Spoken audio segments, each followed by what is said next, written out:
Hey everyone.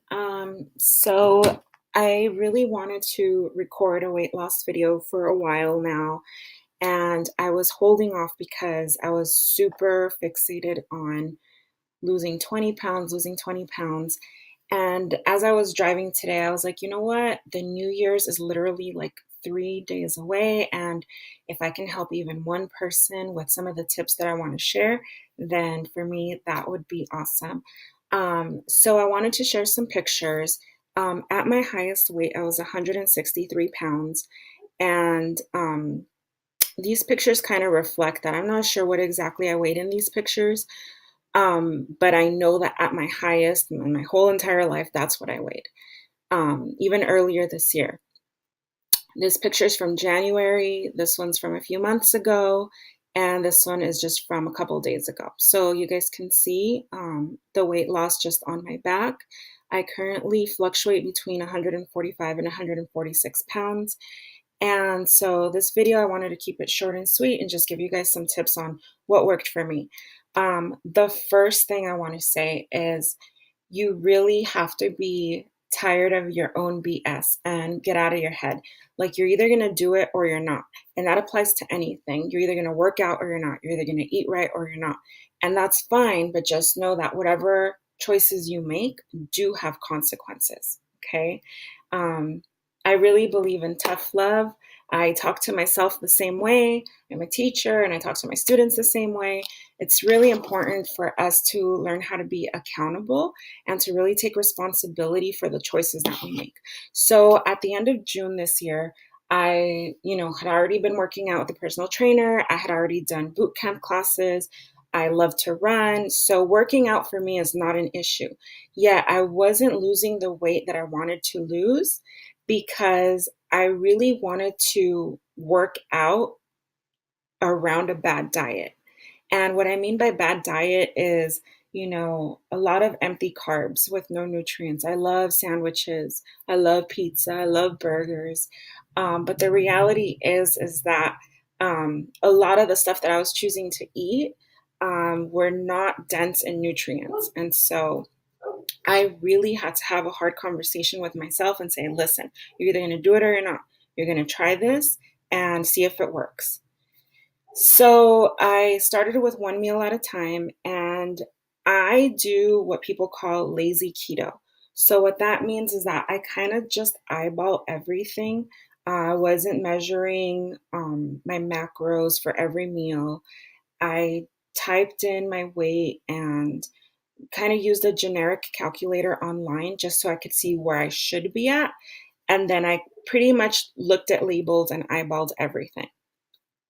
So, I'm not going to get into what keto is or anything like that. I just want to share with you guys that that's kind of what I started to do because I do have something called PCOS.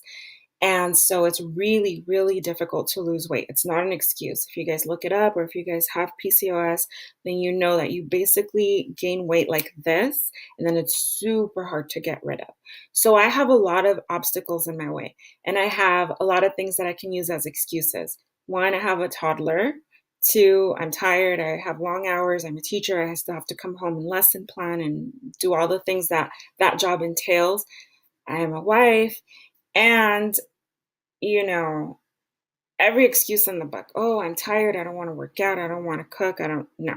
So I really had to throw all of those excuses out the window and say, I'm either going to do this now or I'm just going to have to be content where I'm at, which I was. I was not unhappy at my highest weight. I want to be clear about that. I was actually really happy. But I know that once 150s became normal, 160s became normal, what's next? 170? I'm only 5'2". So for the long run and for my health and for my son, I really needed to have that conversation with myself. So one of the biggest tips that I can give you guys is predictability. So I pretty much usually know what I'm going to eat. And I like to start my day off with black tea. I like Earl Grey's or English breakfast, and I'll put half and half in there. Um, when I don't have time to boil an egg or, I don't know, do something more savory, then I really reach for Quest Hero bars. These things are absolutely delicious. They taste like dessert, and they only have, I think, four net carbs in them. So it's really nice. Um, I try to keep myself around 25 net carbs per day. And again, it's mostly eyeballing things. I mean, it doesn't take much to just look at this and then just keep that in the back of your head. Like the next thing you grab for should, not have so many carbs so that you don't go over. The other thing that I can advise you guys is don't start your day off with sweet things. I mean, that is kind of sweet. And so I try to avoid that because then I feel like I want other sweet things throughout the day.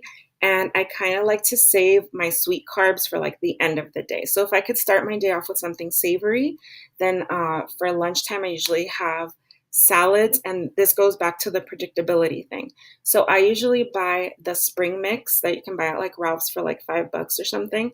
And I keep that in a little mini fridge at work. And then I I get some organic chicken breast and I put it in the crock pot.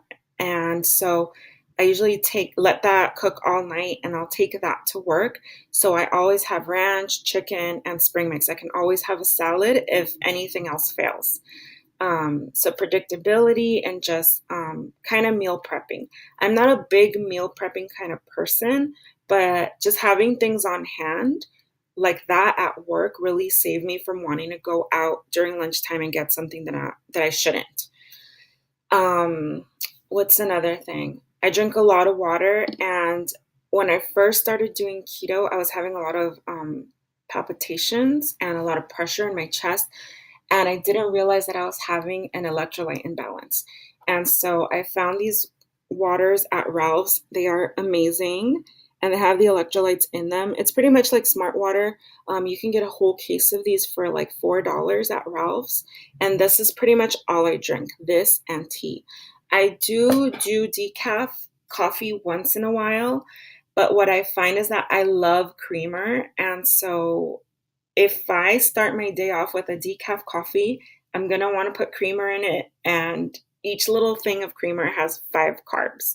So I don't want to spend my carbs that way. I would much rather have a whole Quest Hero bar or, something else that I like to have. Um, what else?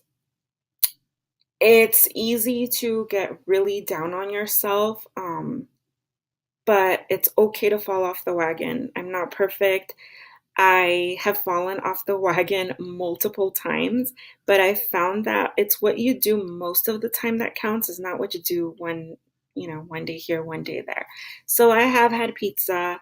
I have had, a Krispy Kreme donut, and it really hasn't affected me much because for the most part, I'm eating right and I'm doing what I'm supposed to be doing.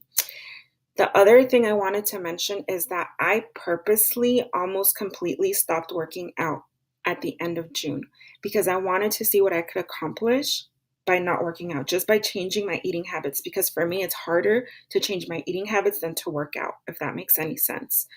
So I purposely stopped working out. I stopped going to any kind of gym or any kind of classes, and it's been really hard. I have kind of cheated on that, and I like to jog, so I've taken like a mile jog here and there. I took a couple of Zumba classes with my friend the other day, but really it's been like almost minimum, like almost nothing, because I really wanted to prove to myself that all along it's been my eating habits that have held me back. And so, what's another thing that I can share with you guys? I have some notes here. So, a lot of my go-to foods are salami. I try to get some, it's all processed, but the stuff that doesn't have all those extra chemicals, I forget what it's called, like uncured salamis, pepperonis, a lot of cheese all the time. Um, I have PCOS, like I said, so dairy is not really our friend. So I don't really do milk. Also, milk isn't really part of the keto lifestyle. You can do half and half. You can do whipped cream. When I'm craving dessert or something sweet, I like to do like 2 or 3 strawberries and some whipped cream. It's delicious. You can put some blueberries on that too, and it's all keto friendly.